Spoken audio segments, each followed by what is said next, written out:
lie. Who we having for? Imagine that. They gotta lie. Sit your ass down. They gotta lie. They gotta lie all the time. They can't even believe their own lie. Down, bro. You can't even believe your own lie.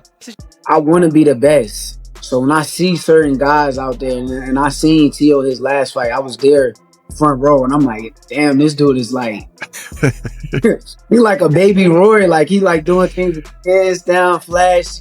Much of it. You know, I think that he believes in himself. That's one thing. But I'm here to destroy his dreams and all that he wants to do and become. You can't take this from me. I worked very hard for it. At the press conference, Teofimo Lopez didn't hold back. He sent a clear and brutal warning to Shakur Stevenson. Lopez said that even if people see him as the underdog, they are making a big mistake. He promised that inside the ring, he will show his true power and ability. According to Lopez, anyone who underestimates him will pay the price, and his performance will leave no doubts about who he really is. Know that. They kept that protection program Money for talk, long. walk, money talk. Teofimo Lopez looks completely locked in ahead of this fight. Calm, confident, and dangerous. He says he's ready to dominate and prove that his skill, power, and fight IQ are being overlooked. Lopez believes this is his moment to remind the boxing world who he is. His mindset is clear, no excuses, no hesitation, only victory. Yeah. I'm gonna beat him up. I'm gonna beat him up. And we know at one point you contemplated retirement. Seems like you're in a good place now. You're active. Where are you at right now? Where are you feeling about your career? But mentally, I'm in the Bahamas somewhere, having a coquito. Lopez has made one thing very clear. He is not giving up the belt he sacrificed everything to earn. He says this title represents years of pain, discipline, and hard work. For Teofimo, this fight is personal.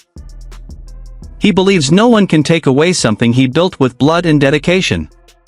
This is about pride, legacy, and defending what's his.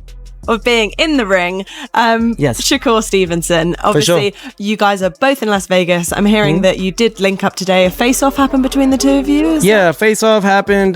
Things of that nature. Just to create the things that are in motion already. So we're really adamant about fighting each other next, and I can't wait for us to really lace it up. And I see him across the ring, and really when that bell rings, lights out for him.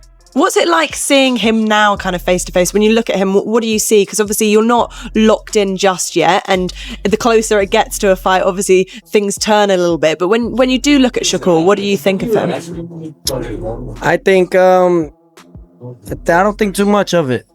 I think that he believes in himself. That's one thing. But I'm here to destroy his dreams and all that he wants to do and become. You can't take this from me. I worked very hard for it. I've bled for this, and I'm not taking nothing from him, but I just believe that what's gonna happen next is for destiny. Analyst Aoya believes this fight could turn into a full 12-round chess match.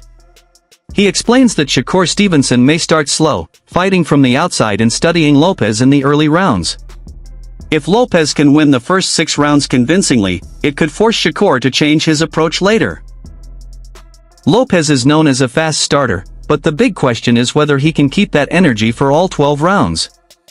Every round, every adjustment, and every decision could decide the winner.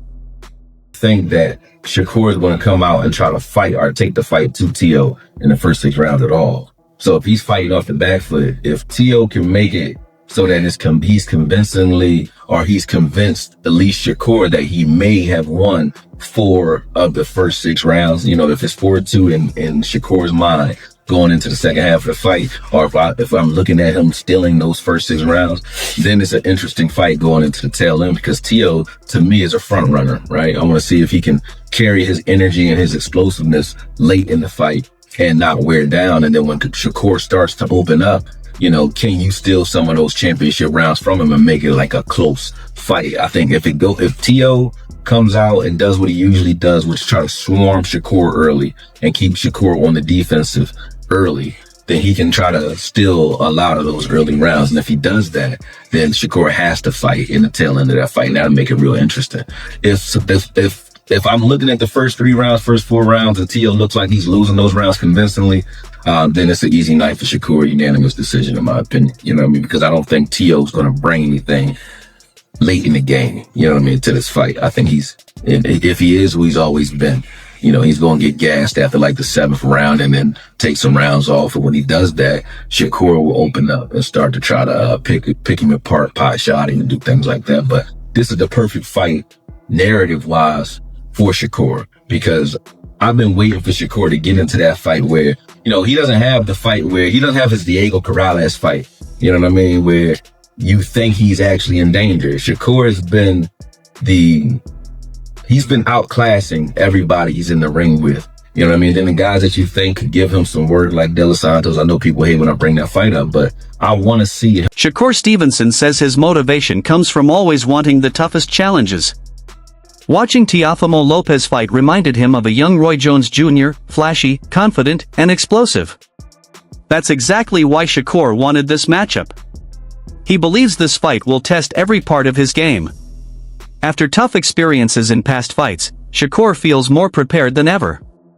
He's confident in his ability to stay calm, adapt, and handle the pressure of an elite opponent. But bro, what is it about you that has you, looking at a fighter that is the truth and then saying, I want to fight him? It seems like it should be normal if you're a fighter, right? But that stuff is dying off in the game right now. And I feel like you one of the last of the dying breed that actually want real challenges.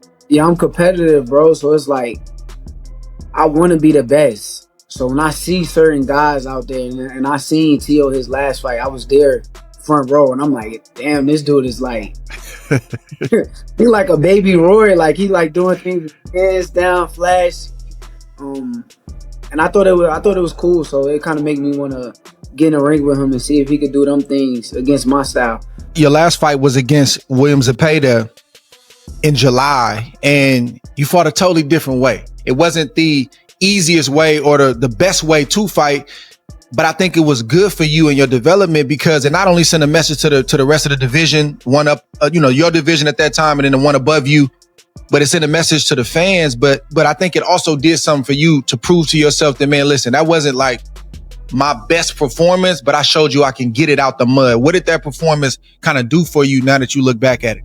Honestly, I think like styles wise, I think that Zepeda's style is the style that's supposed to give me the most trouble.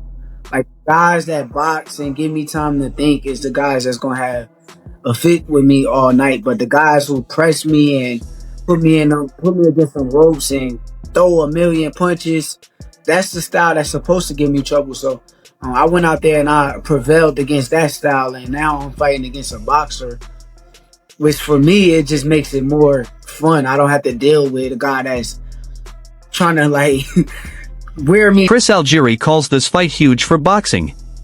He says this is what fans want, top fighters taking real risks. According to Algieri, this won't be a wild brawl but a high-level technical battle filled with skill and strategy. He believes a win here could place Shakur among the top pound-for-pound fighters in the world. This matchup feels like a classic throwback fight, where talent, discipline, and intelligence matter more than high.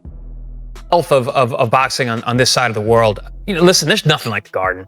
We've both fought there many times. I fought in the big room. There's nothing like the Garden. Just the vibe, like you said, champ, that's around that. And this fight is deserving to be here. It's that good of a fight. It's that big a fight, and especially like I said, like the health of American boxing. This is one of the best fights that can be made. And putting it in the Garden just makes too much sense. But the idea of the turmoil, the eyes on it, the spectacle, the circus.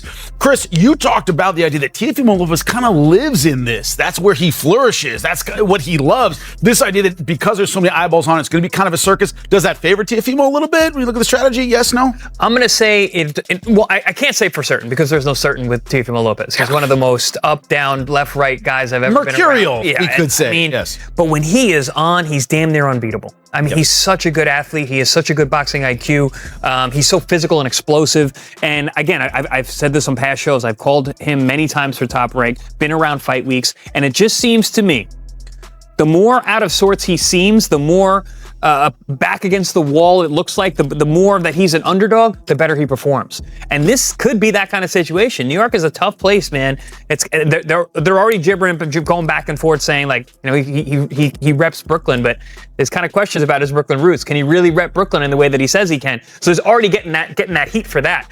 I don't know. It might be a good thing to kind of to poke the bear in terms of how well Teofimo is going to show up. Paulies, that's a huge. You're from Brooklyn. That's a big insult to say that you're not really from Brooklyn. Insult him a little bit. Insult him a little bit. Insult him, man. But I'll tell you what. I don't. There's so many thoughts in my head with this situation because Teofimo is at his most dangerous when he's counted out, and this is going to be one of those fights. Right, because you got a strap and you play with you.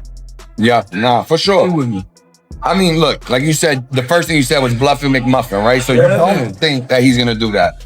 Let's just say that's the case. Let's say he wins this fight, but he doesn't win the fight. Whatever happened. Right, because you made a statement after you said, "Oh, let's see, I'm gonna go back down to 35." So which one is it, man? He kind of 6'7" with.